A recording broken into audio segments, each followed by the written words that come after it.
Saya dengar juga. Oke. Yang pertama Kevin.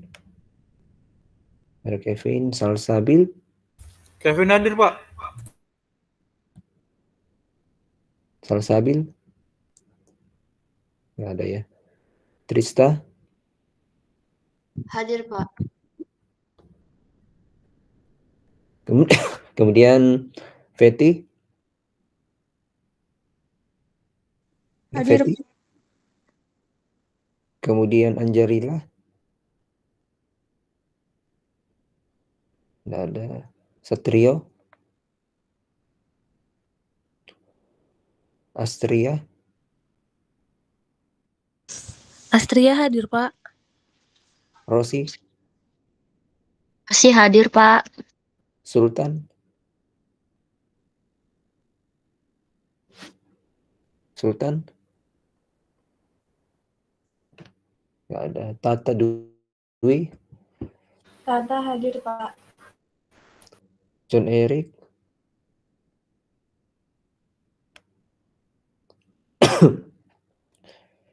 Agung. Hadir, Pak.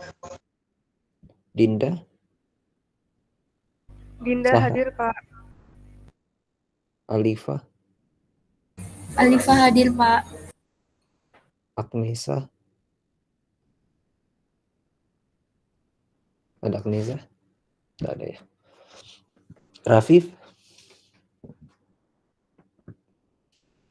Hadir, Pak. Gilbert. Gilbert hadir, Pak. Willy. Willy hadir, Pak. Kansa. Kansa hadir, Pak. Hanif. Rido. Hanif hadir, Pak.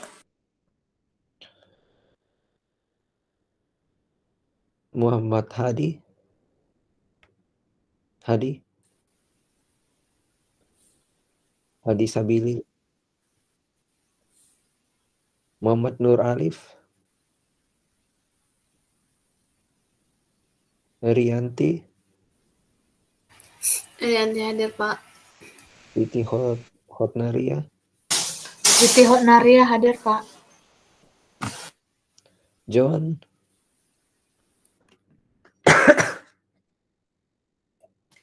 Johan. Dima. Dima hadir, Pak. Sandy. Sandy hadir, Pak. Samuel Willy.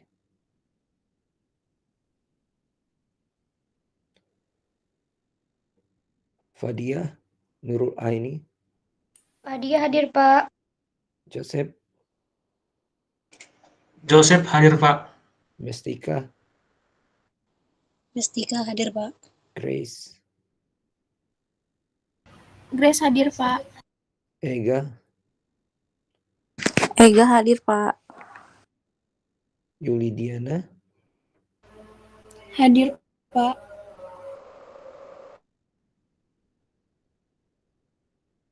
Fatan. Fatan. Kairur. Kairur Raffi. Ada Kairur Raffi.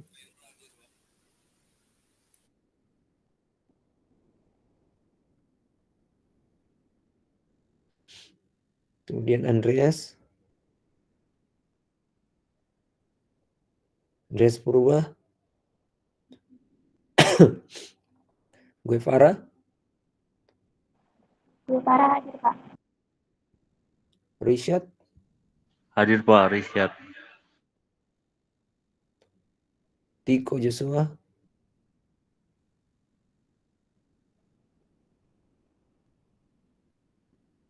Ilham Hasar. Ilham hadir, Pak.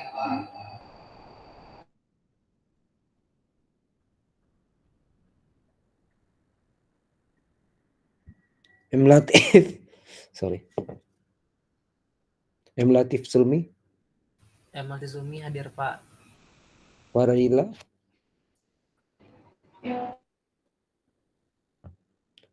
Ada? Faradila hadir, Pak. Rarasila. Rarasila. Andre Christopher.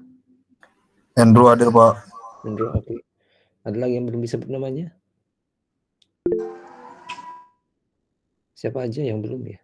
Sebentar. John Eric hadir, Pak. Siapa? Andreas Purba hadir, Pak. Andrew John Purba. Eric Purba. Sabar, ganti-gantian satu-satu ya. Dan Eric, terus siapa lagi? Andreas Purba, Pak.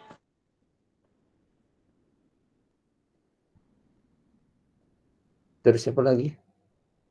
Samuel Willy, Pak. Berapa NIM-nya sama Willy? NIM 90, Pak. Siapa lagi? Muhammad Nuralis hadir. Siapa? Muhammad Nuralis hadir, Pak. NIM-nya? NIM 95, Pak. Siapa lagi? Khairul Rafi, Pak. NIM-nya? 103. 103. Selanjutnya? Salsabil, Pak. NIM-nya? NIM 039.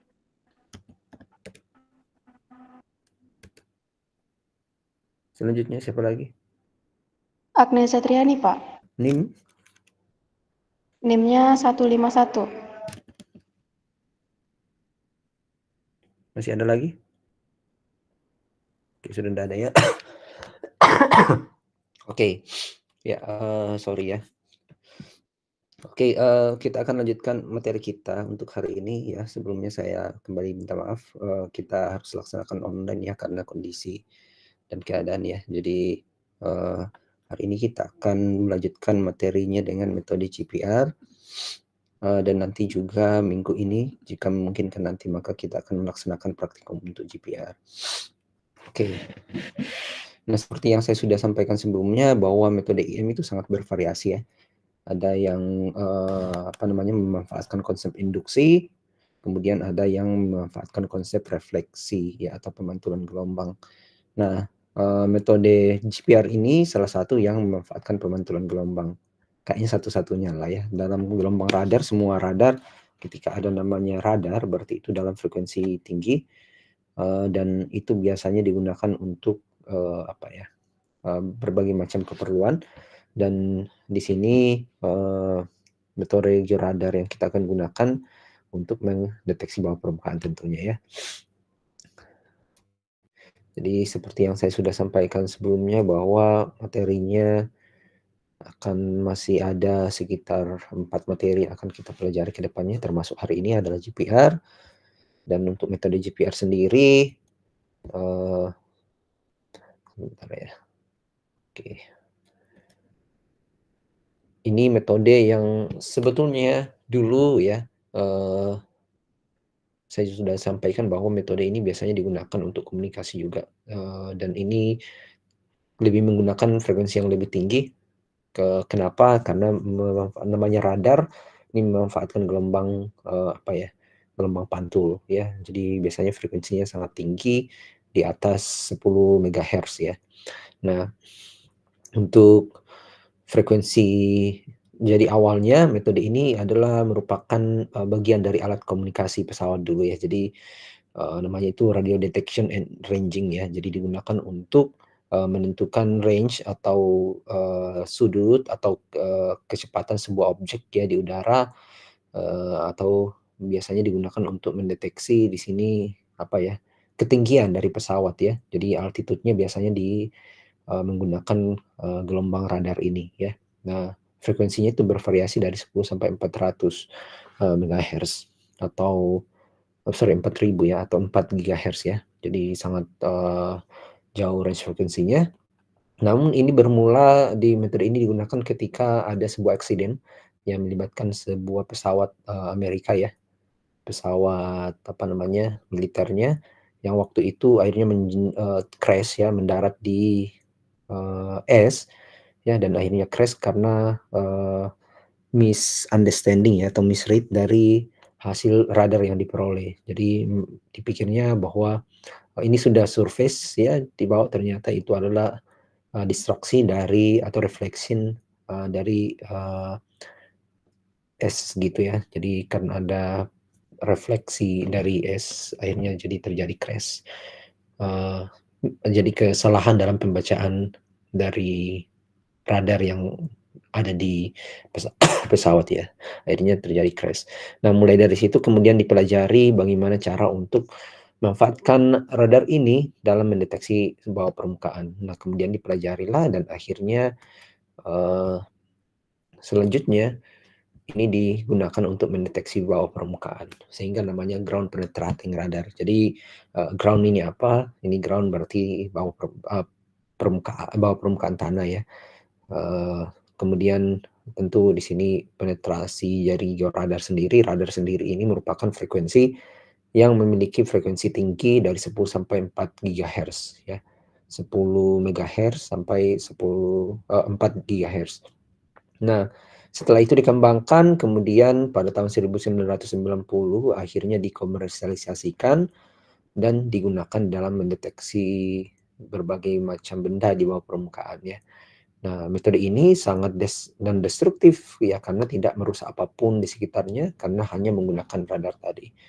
Nah, untuk radiasinya ini lebih sekitar 1% dari transmitter power dari cellphone biasanya ya, dan ini sangat safe untuk digunakan dan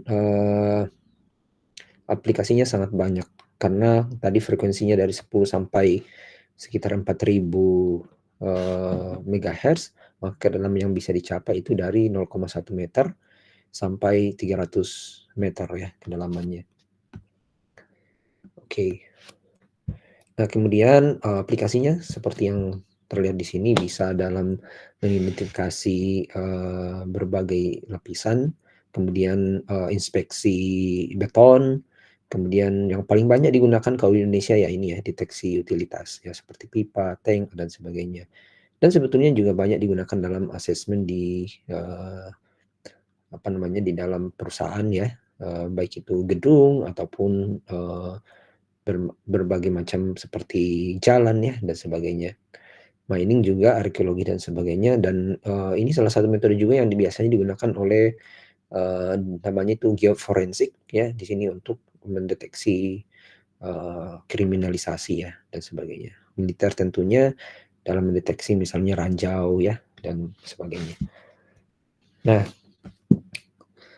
metode GPR ini menggunakan prinsip ada 2 parameter yang sangat penting dalam GPR. Seperti yang kita sudah pelajari bahwa dalam IM paling tidak ada 3 parameter yang sangat penting ya. Yang pertama itu adalah dielectric permittivity, permeabilitas magnetik ya. Dan yang ketiga adalah konduktivitas. Nah, kita lihat yang pertama tentang konduktivitas. Khususnya dalam GPR, ini konduktivitas adalah parameter yang sangat penting. Apa itu konduktivitas? Kemampuan bahan dalam mengantarkan arus listrik tentunya ya, sudah dipelajari.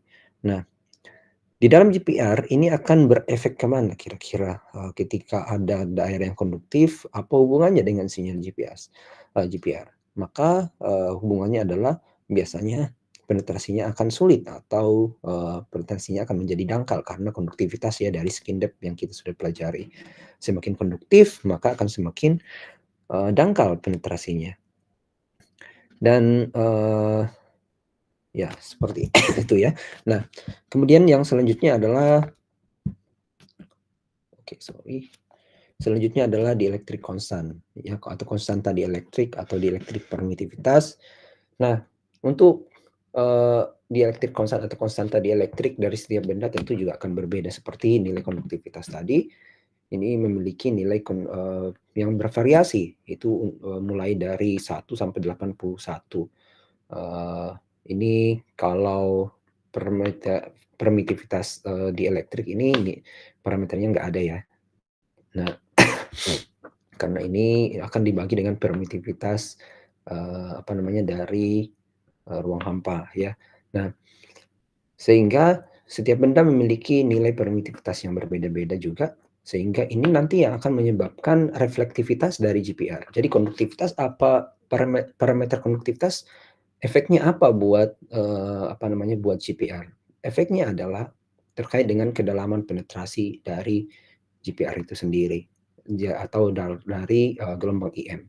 Kemudian dielectric constant ini adalah merupakan parameter yang menjadi kunci dari bagaimana gelombang tersebut dapat dipantulkan atau tidak. Maka kita akan melihat nanti semakin kontras nilai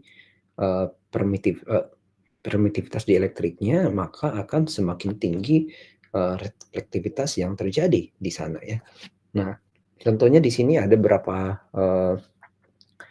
material yang tentu memiliki permitivitas yang berbeda-beda yang umumnya kita akan lihat nanti ya, misalnya konkrit atau aspal ya, beton misalnya, ataupun di sini nanti ada PVC atau semen base. Ini lebih ke ini ya, yang di gedung biasanya ya, jadi dilapisi oleh semen.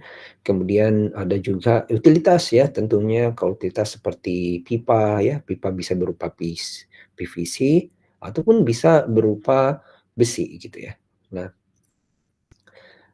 di dalam GPR semakin tinggi nilai dari dielectric constantnya, maka kecepatannya akan semakin cepat gitu ya. Dan ini yang akan berpengaruh nanti ke nilai dari atau pembacaan dari GPR itu sendiri ya. Nanti kita lihat persamaannya seperti apa. Sampai di sini ada yang mau ditanyakan? Ada yang kurang dipahami?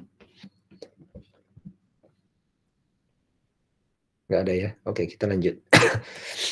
Nah, ini ada beberapa parameter resistivitas dan permitivitas dari benda ya, mulai dari udara sampai ini ada di sini salt atau garam.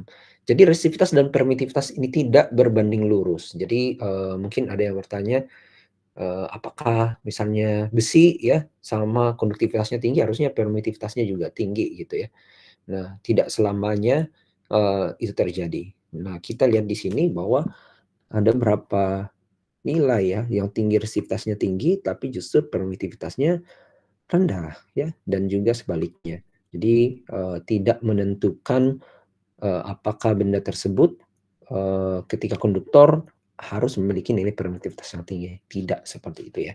Nah, tapi yang penting di sini dipegang adalah yang pertama, dielectric permitivitas ini adalah tujuannya atau parameternya adalah untuk menentukan tinggi rendahnya refleksi yang terjadi pada signal yang ada ya. Jadi ketika kita transmisikan gelombang IM ke bawah permukaan, semakin tinggi kontras dielectric permitivitasnya, maka semakin tinggi juga respon yang akan kita lihat ya.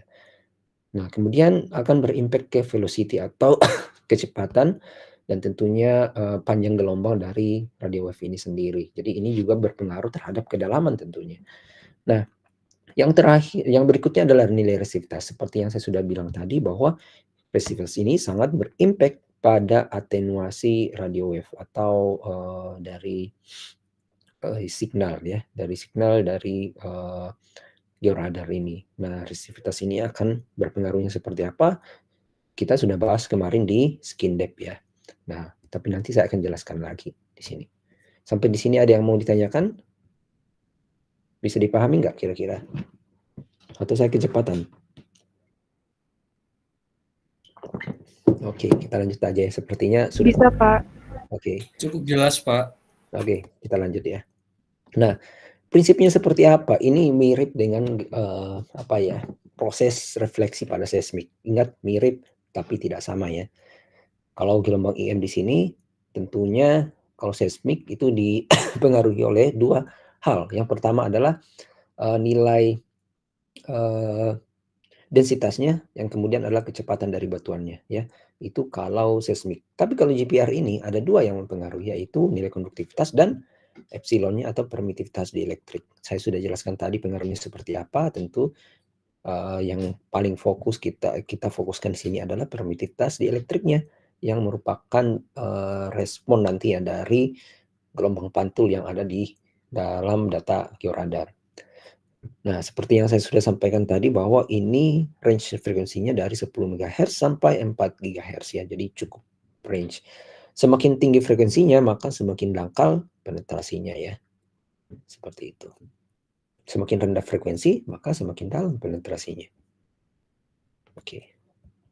Nah, ini kira-kira apa ya ilustrasinya. Radar ini mirip dengan seismik, cuma kalau seismik memanfaatkan gelombang suara ya atau gelombang getar, sementara GPR ini memanfaatkan gelombang radar. Prinsip kerjanya mirip-mirip, tapi parameternya tentu berbeda. Ya, ketika kita misalnya di sebuah gua di sini ya, atau apalah, kita biasanya berteriak, maka nanti suaranya akan dipantulkan. Nah, itu artinya apa? Dari perbedaan material di sekitarnya, maka akan membantulkan suara tadi ya. Nah, seperti itu juga kalau di GPR, jadi kita akan scanning gelombang IM-nya masuk ke dalam tanah nanti, kemudian nanti sebagian akan dipantulkan, sebagian akan ditransmisikan ya, dilanjutkan ke lapisan selanjutnya.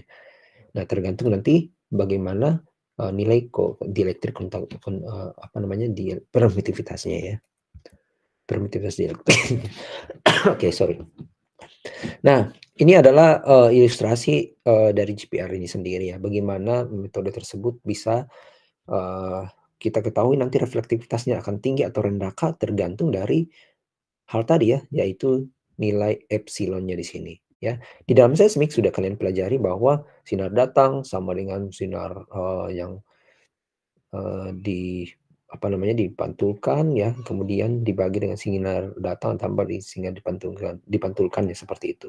Dan di sini untuk nilainya sendiri yaitu sama dengan nilai rho atau densitasnya dikali dengan kecepatannya ya. Jadi ini prinsip dari seismik ya. Sehingga reflektivitasnya tergantung dari nilai set atau impedansinya. Nah, impedansi di dalam GPR ini ditentukan oleh dua hal. Yang pertama itu adalah dielectric permittivity dan permeabilitas magnetik. Nah, pada daerah yang non-konduktif atau tidak memiliki medium magnetik gitu ya, atau tidak memiliki nilai medium magnetik, maka dia akan memiliki nilai mu sama dengan 1. Sehingga kalau misalnya nilai mu-nya ini kita anggap sama dengan 1 untuk semua benda ya, kalau kita anggap itu bukan berarti dia betul-betul sama dengan 1, ada efeknya, tapi itu tergantung dari materialnya. Ketika dia magnetik maka akan tinggi ya. Nah, tetapi di sini kita anggap bahwa materialnya ini tidak magnetik. Contohnya aspal ataupun yang lain, sedimen ya, tidak magnetik, maka dia akan memiliki nilai mu yang sama dengan 1. Sehingga untuk setnya ini sendiri itu akan sama dengan nilai akar dari epsilon. Nah, sehingga ketika kita substitusikan nilai set ini sama dengan epsilon, akar epsilon, maka kita mendapatkan nilai reflektivitas sama dengan nilai akar epsilon 1 kurang akar epsilon 2 tambah dibagi dengan akar epsilon 1 tambah akar epsilon 2. Dan ini adalah nilai reflektivitas. Semakin tinggi kontrasnya di sini ya, maka akan semakin tinggi nilai kontrasnya gitu ya, maka akan semakin besar nanti reflektivitasnya. Begitupun nanti yang ditransmisikan ya di sini ditentukan oleh dari nilai permitivitasnya, permitivitas dielektrik dari layar keduanya gitu ya. Oke, ini ada dasarnya.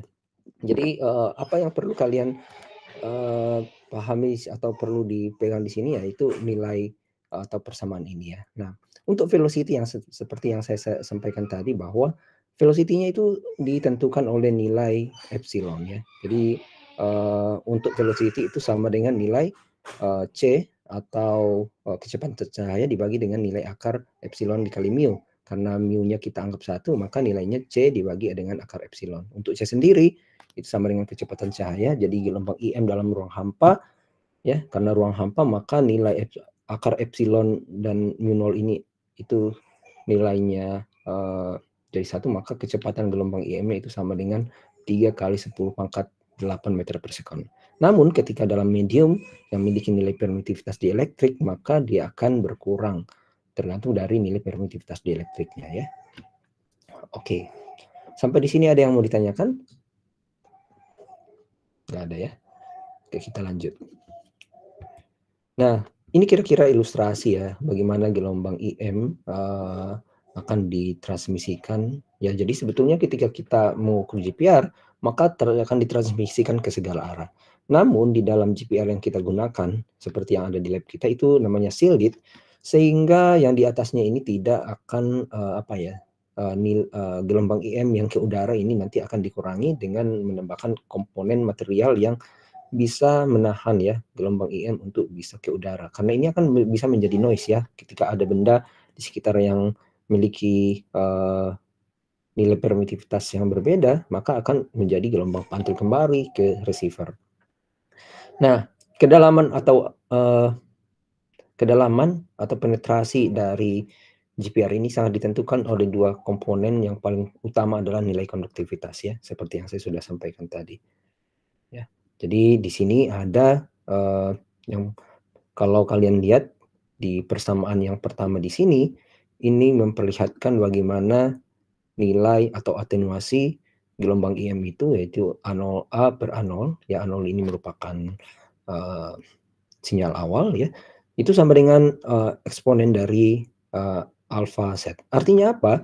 Artinya gelombang IM akan berkurang secara eksponensial. Eksponensial itu seperti apa? Seperti yang di gambar sebelah kiri ini. Dia akan berkurang secara eksponensial ya, akan menduru ya. Nah, tergantung apa nih di sini? Tergantung nilai kedalamannya dan nilai alfa. Nah, nilai alfa sendiri ini bergantung pada mana? Bergantung pada frekuensi, kemudian epsilon dan mu, dan di mana tadi mu-nya ini kita anggap 1, kemudian yang berikutnya adalah konduktivitas. Nah, di dalam GPR kita memiliki frekuensi yang sangat tinggi ya, sehingga persamaan untuk alfanya sendiri atau koefisien atenuasinya itu yang kita pakai adalah persamaan yang kedua ini ya. Nah, yang pertama ini kenapa kita tidak gunakan? Karena nilai frekuensi yang kita gunakan di sini itu jauh lebih besar dari nilai konduktivitas yang ada ya. Jadi nilainya itu jauh lebih besar.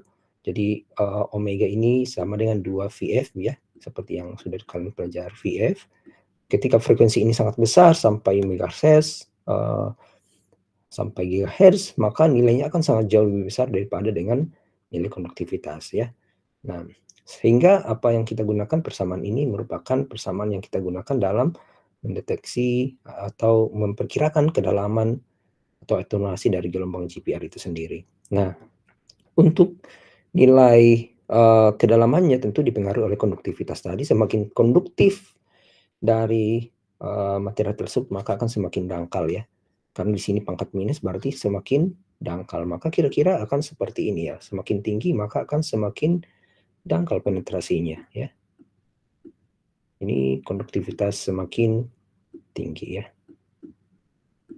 Oke. Nah, kebalikannya untuk nilai epsilon di sini, nilai epsilon ini sangat berpengaruh di mananya semakin tinggi nilai epsilon, maka kedalamannya akan semakin besar ya. Jadi dia akan semakin dalam. Epsilon semakin besar. Ya, kira-kira seperti itu. Ada yang mau ditanyakan di sini?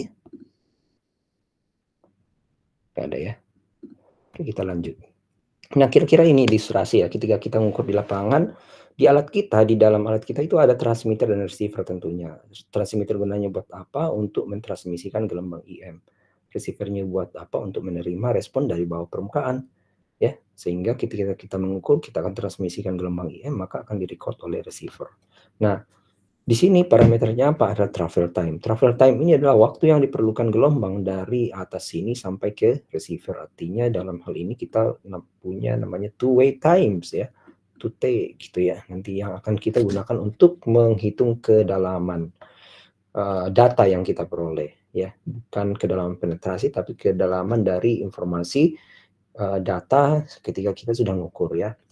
Nah, ketika kita mentransmisikan maka di sini akan muncul pertama adalah efek dari direct wave atau biasa juga disebabkan oleh adanya jarak antara transmitter dengan ground yang mempengaruhi nanti muncullah respon seperti ini ya.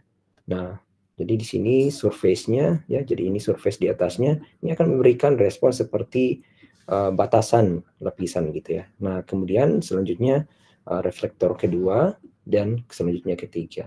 Jadi ini adalah base aspal dan ini adalah base konkritnya. Nah, kira-kira seperti itu. Ketika kita melakukan pengukuran maka akan muncul nanti responnya, dan di dalam data radarnya akan muncul seperti ini ya. Akan muncul di sini adalah batas-batas lapisannya. Oke. Nah, begitupun ketika ada utilitas di sini ya. Ketika ada utilitas, misalnya ini ada utilitas di sini, maka akan muncul nanti reflektor ya. Misalnya ini ada kabel gitu atau pipa, maka akan muncul reflektor berupa parabola ya nantinya. Dan ini akan terbaca nanti di data GPR-nya. Selain itu di sini juga terlihat perbatasan lapisan yang kita bisa deteksi ya. Oke.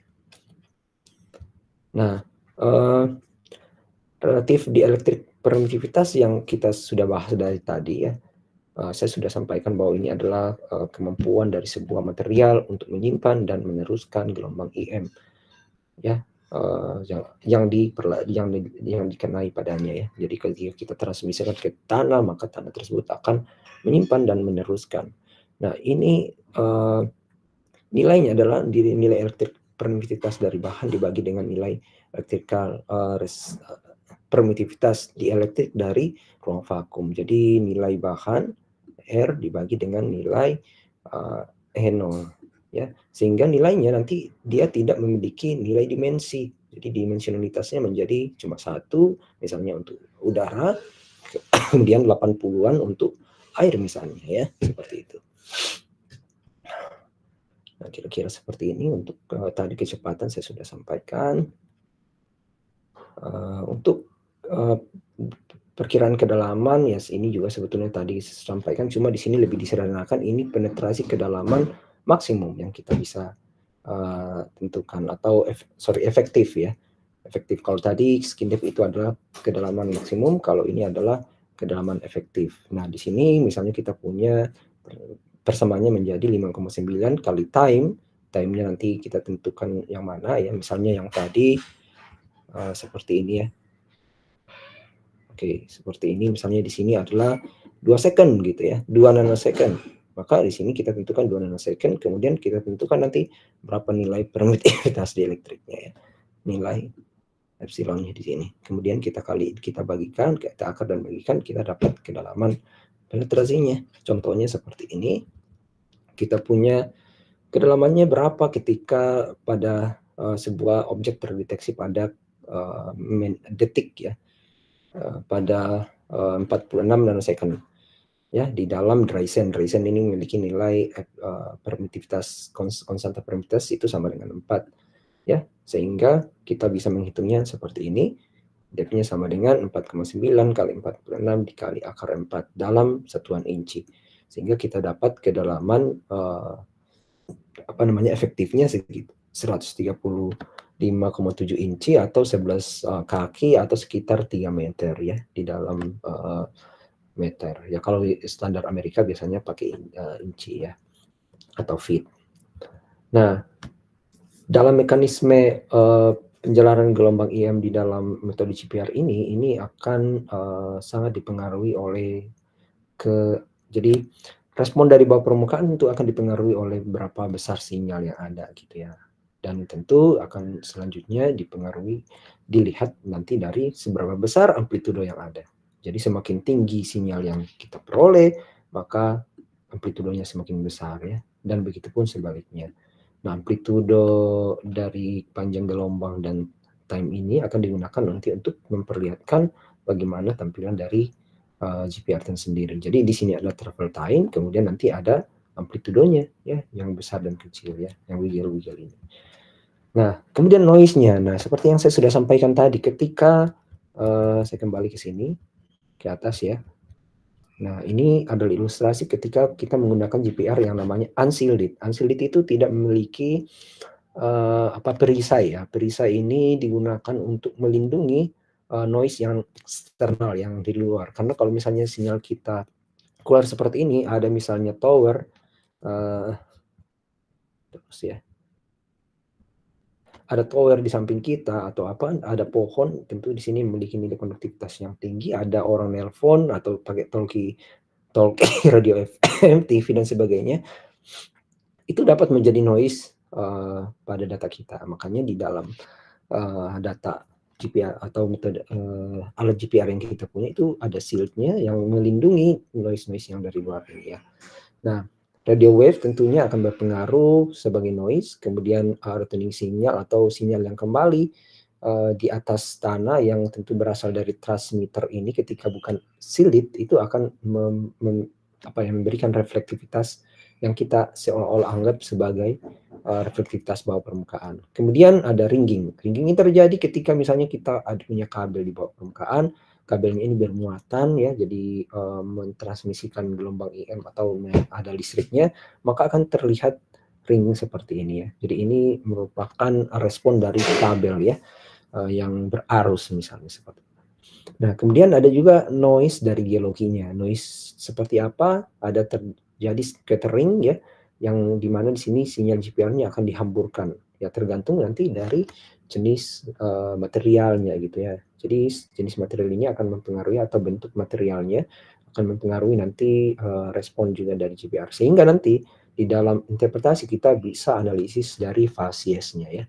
Ada yang kecil-kecil, ada yang lurus dan sebagainya.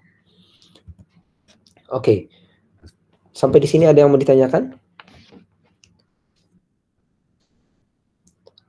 Ada yang ditanyakan?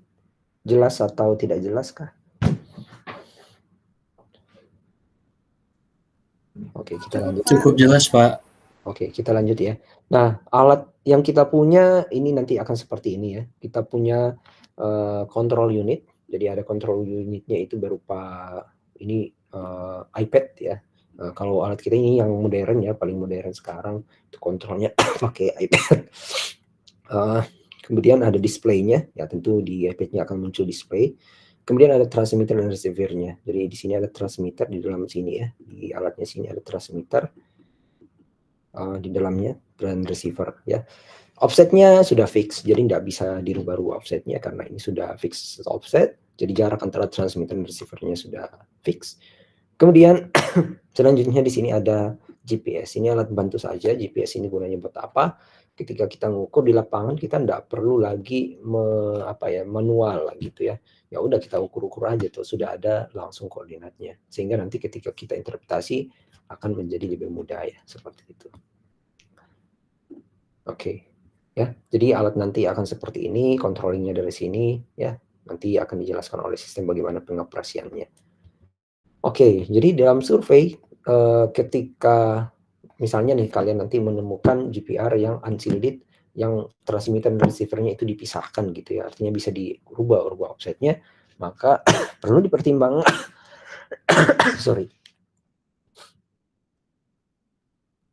perlu dipertimbangkan separasinya atau offsetnya ya antara transmitter dan receiver, tergantung targetnya mau seperti apa. Kemudian frekuensi yang digunakan ini paling penting. Kita harus mengetahui frekuensi pulsa frekuensi yang kita gunakan dan wideband-nya atau lebar frekuensinya berapa. Kemudian ya ini tentu akan dipengaruhi ya. Kita harus mengetahui kondisi lapangan kita. Jadi ketika kalian mengukur di lapangan harus tahu kondisi lapangan seperti apa, apakah lahannya basah atau kering, karena ini akan berpengaruh ke konduktivitas dan dielektrik-konduktivitas dan menentukan seberapa dalam nanti sinyal yang kalian atau data yang kalian peroleh ya, seberapa dalam dan semakin akurat nanti. Ketika kalian mengetahui itu dengan baik, maka tentu akan lebih mudah untuk mengetahui ya kedalamannya. Atau noise mungkin yang berpengaruh, misalnya habis hujan kalian mengukur ya, tentu kedalamannya akan tidak akan maksimum. Ya karena bawah permukaannya akan sangat konduktif. Kemudian ini tadi scatter sinyal ya, ini sangat berpengaruh ya kepada pembacaan alat sehingga nanti kita bisa menemukan sinyal yang tidak tidak seharusnya yang menjadi noise. Kemudian terkait dengan resolusi dan probingnya ini distance ya tadi yang saya sudah jelaskan, itu juga perlu menjadi pertimbangan yang lebih matang karena kita alatnya sudah fix offset, jadi nggak perlu dipikirkan lagi kecuali kalian punya yang offsetnya berbeda. Nah, datanya perlu dipertimbangkan kapan diambil, bagaimana cara mengukurnya, berapa frekuensi yang digunakan, itu adalah hal yang wajib diketahui ya. Kemudian atenuasi ya seperti yang saya sampaikan tadi perlu dipertimbangkan di sana. Kemudian stroke reflektornya itu kenapa, jadi kita harus tahu bagaimana kondisi dari data yang kita punya. kemudian velocity di sini ya tentu akan menentukan nanti travel time yang ada ya, dan kembali lagi dipengaruhi oleh konduktivitas dan permitivitas di elektriknya. Dan ketika strong reflektor berarti terdapat nilai apa ya, rasio antara nilai permitivitas elektrik lapisan pertama dan lapisan kedua itu jauh sangat berbeda ya. Yang mananya yang lebih besar, kita kembali dulu ke sini, biasa jelaskan sedikit ya supaya bisa nanti gitu kira-kira. Nah, ketika nilai epsilon di sini lebih tinggi ya, misalnya kita anggaplah 4 dan di sini ada misalnya 8. Atau ya di sini 9 misalnya, di sini 4. Maka yang terjadi di sini adalah nilai reflektivitasnya menjadi kira-kira berapa nih? Akar 9 berapa? 3 kurang 4 ya. Maka nilainya akan menjadi positif ya. 3 kurang 2 berarti nilainya adalah 1 dibagi dengan 3 tambah 2 berarti 4 ya. Jadi nilainya 1/4 ya. Jadi nilai di sini berarti 0,25 ya. Nah, ketika kebalikannya, oke ini 0,25. Nah, sekarang kita buat terbalik. Di atas keduanya lebih tinggi dibanding dengan lapisan pertama. Jadi nilai epsilon 2 di sini menjadi 9 ya, ini menjadi 9, ini menjadi 4. Oke. Di bawahnya tetap tadi 4, berarti 4 kurang 9 minus 5. Maka akan menjadi reflektornya jauh lebih kecil ya, dibagi dengan minus 5 dibagi dengan 4 ya. Jadi minus sekian. Maka reflektornya menjadi minus. Apa artinya kalau minus? Berarti energinya akan ditransmisikan. Ya, kita masuk di sini. Ya, jadi 1 kurang R berarti 1 ditambah dengan 5/4. Jadinya berapa tuh? Jadi 4/4 ditambah 5 berarti 9/4. Ya, 9/4 berarti transmitivitasnya di sini menjadi lebih besar ya. Ketika bendanya di sini yang keduanya ini memiliki nilai permitivitas elektrik yang lebih tinggi ya, seperti itu. Oke. Paham ya kira-kira ya? Nah, itu yang perlu yang perlu kalian ketahui. Oke, kita lanjut. Ini sudah selesai. Ini juga sudah. Nah, processingnya seperti apa? Nah, processing data GPR itu nggak mesti menggunakan semua yang ada di sini sebetulnya ya. Kadang-kadang kita mengolah data kita itu atau mungkin tidak perlu diolah ketika noise-nya nggak ada. Gitu. Artinya noise-nya sangat kecil. Tapi yang pasti biasanya dilakukan pengolahan adalah static correction-nya ini ya. Karena tadi ada jarak ground dengan tanah dan juga direct wave-nya itu bisa mempengaruhi ini ya kedalaman di sini. Jadi batasan lapisan ini merupakan bukan batasan lapisan pertama, tapi ini merupakan bisa merupakan direct wave atau jarak dari transmitter tadi receiver ke ground-nya gitu yang mempengaruhi nilai pembacaannya di sini seakan-akan ini adalah lapisan padahal bukan ya. Itu biasanya yang harus dikoreksi. Yang lain-lain misalnya dewowing, automatic gain control, gain kita gunakan untuk menaikkan sinyalnya ya. Ketika mungkin blur seperti ini kurang terlihat dengan jelas maka kita gaining. Dewowing ini berasal dari kata wow gitu ya. Artinya frekuensi yang sangat rendah. Ketika ada noise frekuensi sangat rendah maka bisa berpengaruh nanti ke datanya, kita bisa dewowing. Atau band pass filter kita biasanya gunakan kalau misalnya noise-nya cukup besar ya. Background removal, ini sinyal background ya terjadi sekitar tungkuran, terutama kalau kita menggunakan alat yang bukan yang unshielded ya, yang tidak punya shield atau perisai. Kemudian staking kita bisa gunakan migrasi ataupun atau moving average ya, itu juga kita bisa gunakan ketika tergantung dari sinyal yang kita peroleh, kembali lagi ke sana ya. Jadi apakah semua proses ini dilakukan? Enggak juga ya. Nah, interpretasinya seperti apa? Ketika kita interpretasi lapisannya maka ya kembali lagi mirip seperti seismik, kita lihat dari reflektornya yang terjadi ya. Misalnya di sini tadi ini berarti kemungkinan besar di sini ada reflektornya, atau kembali ke sini saya perlihatkan di sini sangat jelas reflektornya ya. Ada lapisan di sini, ada sedimen, kemudian di sini adalah sedimen juga, yang di sini ada water table, kemudian ada sedimen juga yang di bawahnya ya. Jadi kita bisa lihat di sini ada paling tidak ada 3 lapisan. Oke, kemudian selanjutnya apa yang kita bisa lakukan dari GPR? Kita bisa analisis facies-nya seperti data seismik. Facies ini tergantung dari jenis materialnya. Ada yang lurus-lurus ya, tergantung misalnya clay biasanya akan terlihat sangat rapat, atau kalau kerikil biasanya akan muncul border-border. Itu tergantung dari materialnya apa. Nah, ini biasanya yang kita gunakan. Nah, selanjutnya yang berikutnya yang terakhir adalah utilitas, dan yang ini yang paling banyak dilakukan ya. Nah, utilitas akan muncul reflektornya seperti parabola seperti ini. Utilitas bisa kabel atau apa ya, pipa, maka dia akan muncul reflektornya seperti ini. Yang biasanya akan mudah untuk diidentifikasi ya dari data GPR. Kenapa muncul reflektor seperti ini? Karena ketika kita transmisikan maka travel time ini akan berbeda tentunya ya. Ketika mengenai ini maka waktunya akan lebih lama sehingga muncullah nanti reflektor seperti ini ya. Seperti dengan bendanya sendiri. Seperti itu. Oke. Sampai di sini ada yang mau ditanyakan? Ada yang ingin ditanyakan? Nggak ada? Yakin nggak ada? Silakan Hanif. Izin bertanya Pak, berarti ini buat metode GPR prinsipnya hampir mirip dengan prinsip pengolahannya itu hampir mirip dengan prinsip seismik ya Pak ya?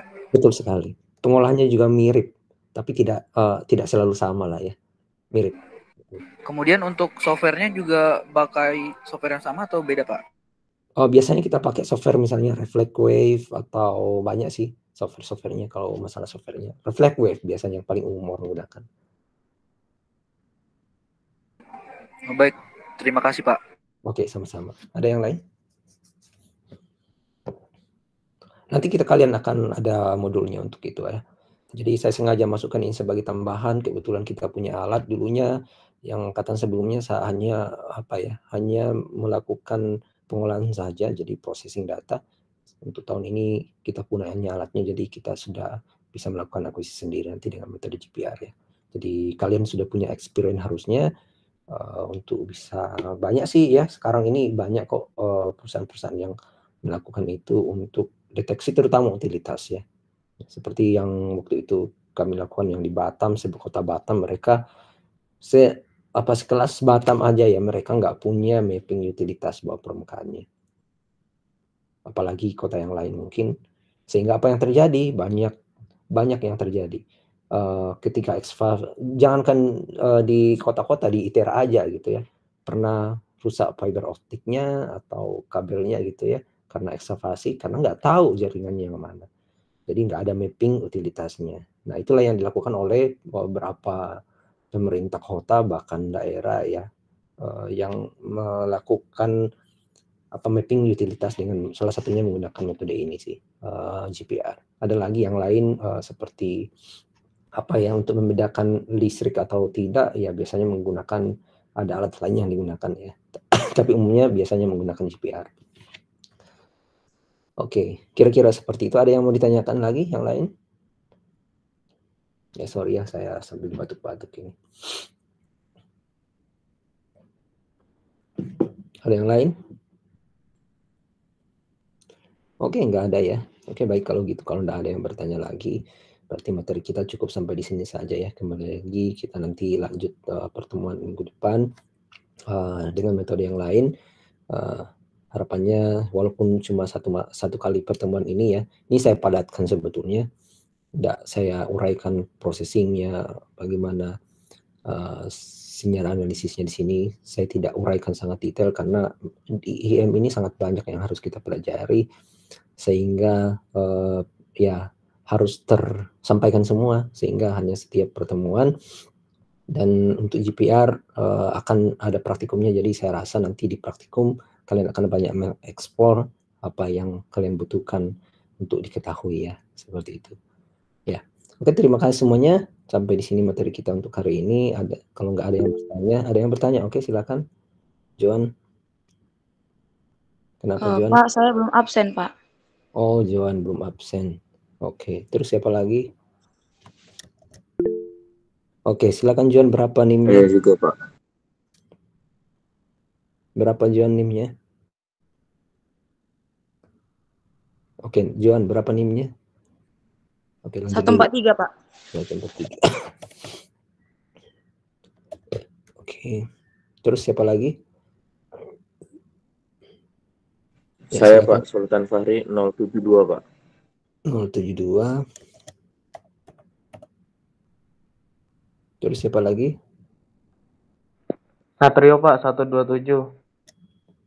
127. Terus siapa lagi? Kiko Pak 162. 162. Terus siapa lagi? Ada lagi yang lain? Oke, nggak ada lagi ya. Oke, baik. Cukup sampai di sini materi kita untuk hari ini. Terima kasih semuanya ya. Dan kita lanjut lagi materi minggu depan. Jika ada nanti yang ingin ditanyakan minggu depan, jangan ragu-ragu untuk bertanya ya. Oke, mungkin sebelum kita akhiri, saya butuh dokumentasi ya, karena kita akan laporkan nanti. Silakan di-on-kan kameranya jika memungkinkan untuk di-on-kan. Oke. Saya hitung. Oke, silakan yang lain.